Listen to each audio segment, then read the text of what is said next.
Broadcasts of HIKI NŌ are made possible by the support of viewers like you, mahalo, and by Bank of Hawaii Foundation, investing in Hawaii's future by promoting collaboration, critical thinking, and other 21st century skills through HIKI NŌ. Welcome to a special all-island episode of HIKI NŌ, where each story comes from the island of Oahu. Coming up next. A James Campbell High School student learns that dance is more than just an extracurricular activity. Hawaiian Mission Academy brings us a story from the campus of Kahuku High and Intermediate School about how art can help prevent drug use. Meet an artistic Waipahu Intermediate School student who has a passion for drawing. The students at Kapolei High School highlight a program that gives special education students a chance to learn screen printing. Find out how a Kalani High School student discovered her enthusiasm for science and engineering. And the students of Waialua High School highlight an organization that helps kids with cystic fibrosis experience the joys of surfing. These stories and more on the nation's first statewide student news network, HIKI NŌ. Can do.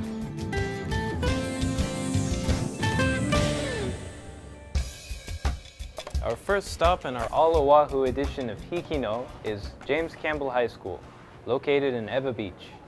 Before the school was founded in 1962, the land was used as a sugar plantation, owned by real estate tycoon James Campbell. Out of respect for his contributions to the community, the school was later dedicated to him. Today, JCHS has the largest student population in the state, with an enrollment record of over 3,000 students. Campbell's selection of after-school programs is as diverse as its student body. Such programs include Sabre Media, Chinese Culture Club, and the 96706 Dance Squad. To Christian Jacob Nguyen, the 96706 Dance Squad was more than just an extracurricular activity. It was a second home, and his fellow club members, a second family. He takes advanced placement classes, attends multiple after-school clubs, and then performs for dance studios around the island. Christian Jacob Nguyen may seem like he has a lot on his plate, but for this junior, a busy schedule is the least of his problems. The way it happened was I was just sitting in my room, and then my mom and my dad came to talk to me, and at first I was just crying because I knew like this was gonna happen, and I didn't want this to happen because I feared about my sisters, and I feared about myself as well. Christian's parents separated a couple weeks before he was to attend his first day at James Campbell High School. I had to go through what most divorced kids had to go through, and that is watching your family separate and slowly separate as you grew up, you know? He was faced with a dilemma: stay with dad and live in Hawaii, or go with mom and his sisters to live in Kentucky. You know, my sisters gave me so much happiness, and you know, it was so hard watching them leave at the airport, you know? I really miss them so much because like I really want to watch them grow, you know? Whenever I wouldn't be with my friends or I wouldn't be with, you know, my dance studio, I'll be with them. They were so young, they didn't really understand what was going on, and I really felt for them because I didn't want them growing up to be, you know, lost or, you know, confused about life. Christian chose to stay with his father in Pearl City. In the morning, that's a 1-hour bus ride to Campbell High School. I still love him because I know he still supports me, and he does talk to me whenever he has a chance to because he's always working, and I support him for that. You know, he gives me so much to be emotional about because, you know, he gives me a place to stay. He gives me a place to live. I got comfortable with it because, you know, a house is a home, you know, and any house is fine. Life may have pushed Christian to the ground, but he got back up and started dancing. Dancing gave me a lot of life when I really didn't want to live my life anymore, you know? And throughout this time of my life, I was really introverted. I really didn't want to talk to anyone. I didn't really want to make friends anymore. Dancing, it was just a way for me to get away from myself, get away from all this drama, and I'm glad that dancing kept me alive to this day, and I'm glad that dancing kept me happy throughout this moment. Dancing offered me so much. It offered me a way to get out of my shell, and it offered me a way to make friends. It offered me a way to connect to other people. Although his mom and sisters are thousands of miles away, he still had family in places he did not expect. At the playground dance studio, I made so much friends. They'll help you when you're down. They'll know when you're sad. They'll know when you're happy. I'm actually currently working my way up there to become a choreographer at the playground dance studio. And I'm so inspired to just teach other people what I've learned through other people. And that's what dance brought to me, because dance is sharing, you know, dance is a community. Christian's love for dance symbolizes his perseverance through his life struggles. This is Jacob Roy from James Campbell High School for HIKI NŌ. We are on the campus of Hawaiian Mission Academy in the district of Makiki on Oahu, founded in 1920. This is the international campus where Hawaiian scholar Mary Kawena Pukui, known as Auntie Kawena, earned her diploma. Auntie Kawena co-authored the Hawaiian Dictionary, over 150 songs, and was named a living treasure of Hawaii during her lifetime. Hawaiian Mission Academy brings us a story from the campus of Kahuku High Intermediate School about how art can help prevent drug use. Ken East 3 Nishimura, known as East 3, uses his hip-hop art style to connect with youth about drugs. By teaming up with the Hawaii Meth Project, he has been able to give a fresh look to the project's life-saving message about not using methamphetamines, not even once. Doing an art workshop and then learning about what Hawaii Meth Project does, it really helped me understand what their purpose is. And now I'm glad and very humbled to be able to pass on this message through art. We're not trying to influence the adults, we're trying to influence the kids. The average person in Hawaii starts meth around age 19. We want to make sure that the kids of today understand the dangers of meth. So when, not if, because we know it's going to be when, they are faced with the opportunity to try meth, they've got the facts. Lydia Earls, a junior at Hawaiian Mission Academy, serves on the Teen Advisory Council of the Hawaii Meth Project, along with 21 other teens from around the state. I joined the Hawaii Meth Project Teen Advisory Council because their message helped me make the decision to stay away from meth, and I want others to make that decision too. I like East 3's style of art. I think it's appealing to teens and a great way to get the message out about not trying meth. A lot of artists tend to just kind of concentrate on their own personal career. I wanted to give back in some sort of way, and so I guess everything was pretty synchronistic. Part of the vision was also working with the community. So I often asked the principals and you know, the people around the schools what they thought would be appropriate for the school, and a lot of them chose the aquatic mural. In Kahuku, they chose the youth, I guess, because it gives it a different flair and it'll identify with them a lot more. So the principal thought it would be best to illustrate a bunch of characters that were in their age group. Every mural stands out because of the energy that the community gives it. During the fall months, East 3 and the Hawaii Meth Project have been on several campuses around the islands. We started in Kauai at Kapolei High School, and we received a proclamation from the mayor. And we moved over to Maui, which is at Mauli High School. We got tons of support there, and it was incredible. We did a huge mural there. Then we moved to Kona, which we got to do Kealakehi Elementary. And I asked them, I said, do you know what this mural means? It's like, don't do drugs, not even once. And they already knew about the message, so I thought that was very impactful and important. And here we are at Kahuku, the last mural of the NAOMP fall. I know we're making an impact, and the message comes along with that, and it's both important, equally important. Because of involved volunteers and concerned individuals like East 3, the Hawaii Meth Project continues to positively impact the decisions of today's generation. This is Melanie Diaz from Hawaiian Mission Academy for HIKI NŌ. We're here on the campus of Waipahu Intermediate School, located in the Ewa district of Oahu, at our school's cafeteria, which is named in honor of a hero. On January 27, 1982, Stanley Sakuma volunteered to chaperone a campout and a trek to Chinaman's Hat at Kaneohe Bay. On that day, as the Waipahu Intermediate students were walking to Chinaman's Hat, the ocean rose. Half of the students weren't able to swim and started to drown. Stanley Sakuma saved several students but perished in the process. The Sakuma Cafetorium was named in honor of his heroic act and his passion for helping children. We now bring you a story about Waipahu Intermediate student Bryson Manuel and his passion for drawing.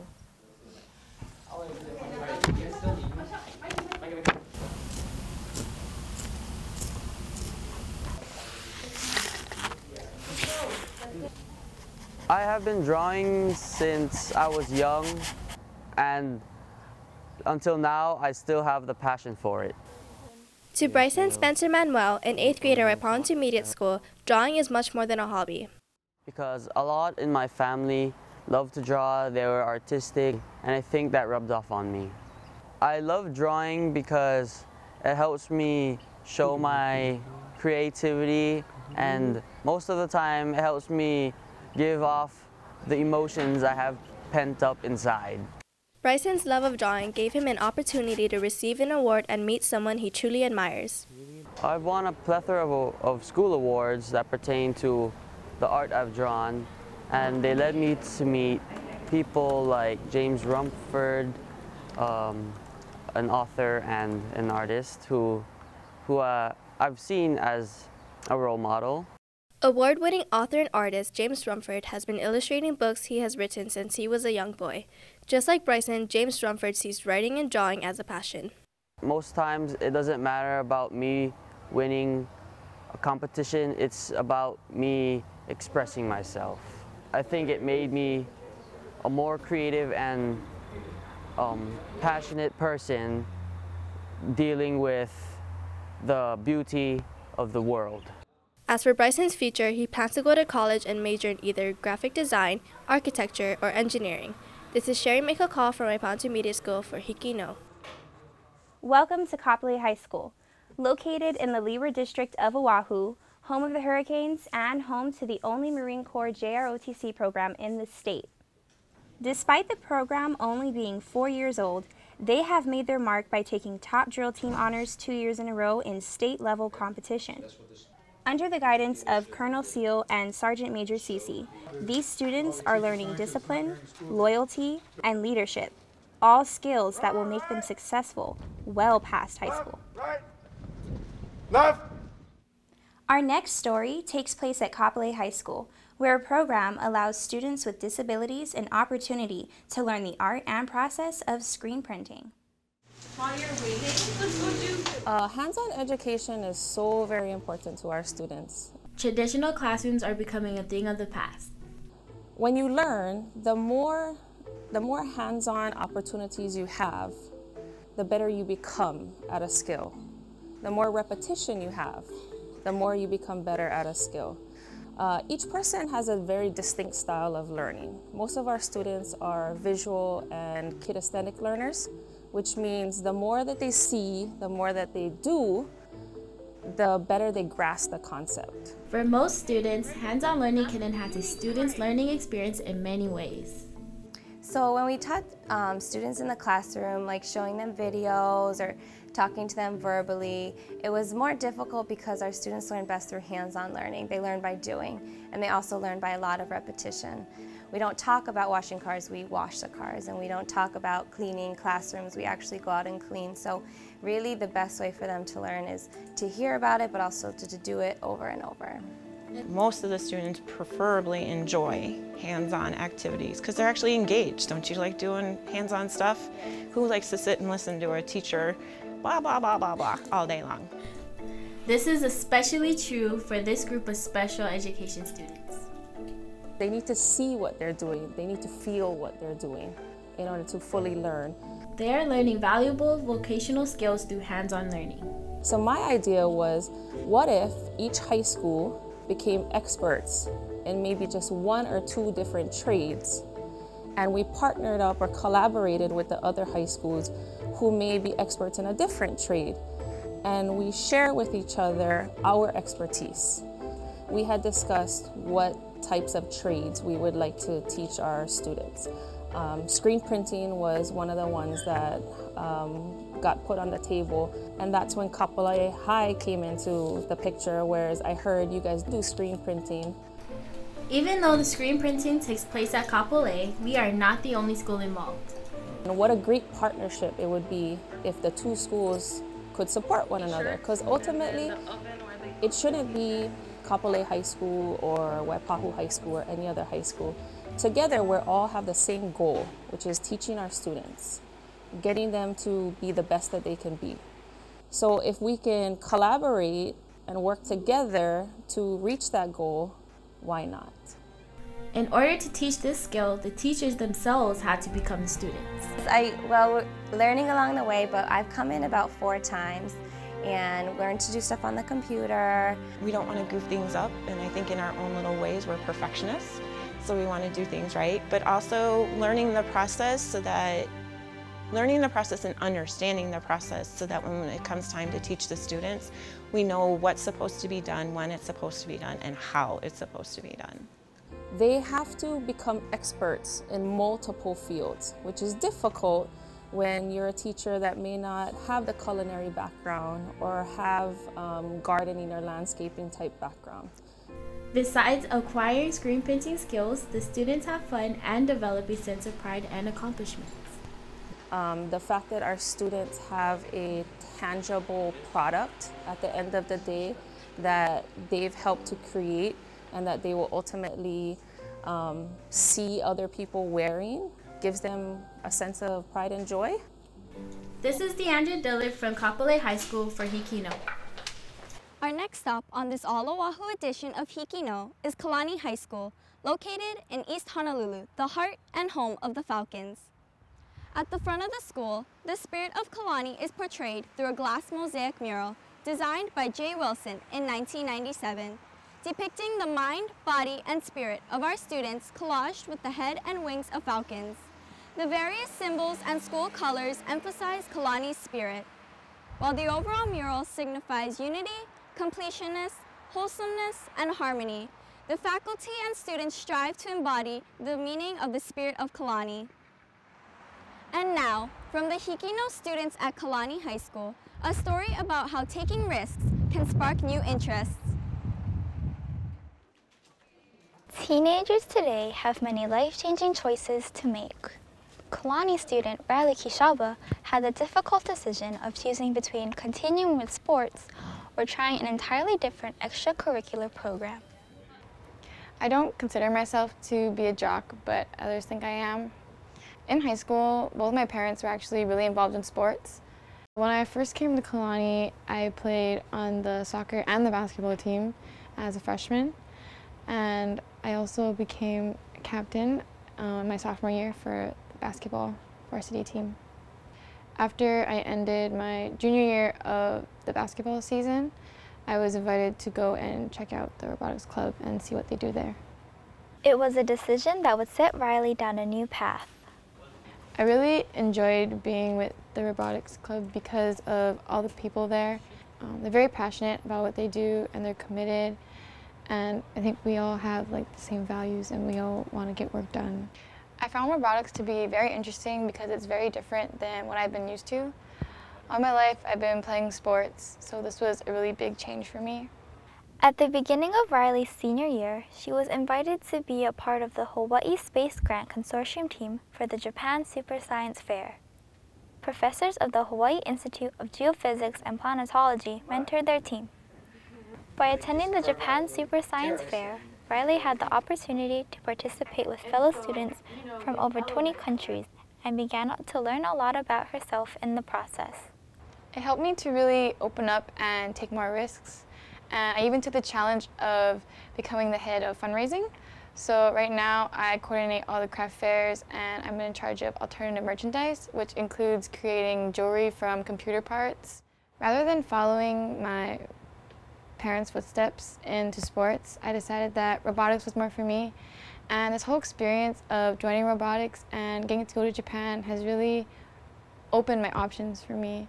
And it has sparked my interest in engineering and science. And I hope that's something that I can do in the future. All I really know right now is that taking these risks will help me grow, and I think that will put me in a better direction to deciding what I want to do in the future. While Riley will face more life-challenging choices in the future, this is one decision she was glad to make. This is Megan Shinagawa from Kalani High School for HIKI NŌ.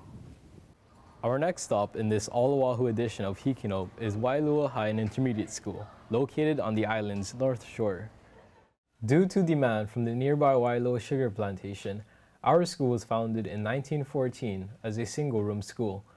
In 1927, the campus expanded and became Andrew E. Cox Junior High School. In 1937, with the addition of a senior high school, our campus was renamed Waialua High and Intermediate School. And now, from the HIKI NŌ students at Waialua High and Intermediate School, a story about how science and surfing are changing lives. Surfing is really beneficial for the kids with CF, not only because it brings the family and the kids to the beach, it actually helps clear their immune system, you know, and they say, you know, it adds years on the kids' lives. The Mauli Ola Foundation began with the mission to introduce surfing as a natural treatment to people with cystic fibrosis, a life-threatening genetic disorder that damages the lungs. This nonprofit organization is supported by volunteers, including leaders in genetic research and professional athletes. I work with cystic fibrosis on the genetic level. I've also been a lifelong surfer. So when I saw the article on the New England Journal of Medicine about saline and working in the lungs, and my brother and I decided to, get some kids out in the water, and here we are today. The Surf Experience Day brings CF patients and professional surfers together. I chose to host the Mauli Ola Surf Experience today at Haleiwa Beach Park because I was the first guy to take the kids with cystic fibrosis surfing. I've been with the team a long time, James and Charlie. It's a great family and everyone's really, really stoked to be a part of the event. I just love the way that they just take time out of their day just to take kids surfing and just seeing the smiles on the faces, all through the photos. And today was the first day that I've actually been around, so I was really stoked to get down and get out in the water and just get some kids into waves. It's awesome. Saline in the air and water breaks down congestion in the airways of CF patients. With exposure to salt water through surfing, many CF patients see their hospital visits cut in half. I just like the rush. Wind in my face. I definitely think these events get him excited about surfing and being in the water, which of course in the salt water definitely helps with CF. So it's a great thing for him to have that desire to be in the ocean. This is my third time. I like being able to focus and just stand up. I met Jamie. Yeah, I think this is the best place so far that I've surfed. It's just great to see the kids smiling. They're so stoked. It puts a smile on my face. It's always good to give back, and what better way, give back with something I love to do already and make it their love, maybe their passion. Since 2007, Mauli Ola has taken nearly 1,300 CF patients surfing. By bringing CF patients together with professional surfers during the Surf Experience Day, the Mauli Ola Foundation continues to promote genetic disease awareness. This is Christian Waddle from Waialua High and Intermediate School for HIKI NŌ. HIKI NŌ is now on Instagram. For a sneak peek at next week's show and a look behind the scenes, follow us on HIKI NŌ Can Do. Well, we've come to the end of this episode of HIKI NŌ. Remember, all of these stories were written, shot, and edited by students like us. I hope you've enjoyed watching them as much as we've enjoyed sharing them with you. Make sure to tune into next week's episode for more proof that Hawaii students HIKI NŌ can do.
Broadcasts of HIKI NŌ are made possible by the support of viewers like you. Mahalo. And by Bank of Hawaii Foundation, investing in Hawaii's future by promoting collaboration, critical thinking, and other 21st century skills through HIKI NŌ.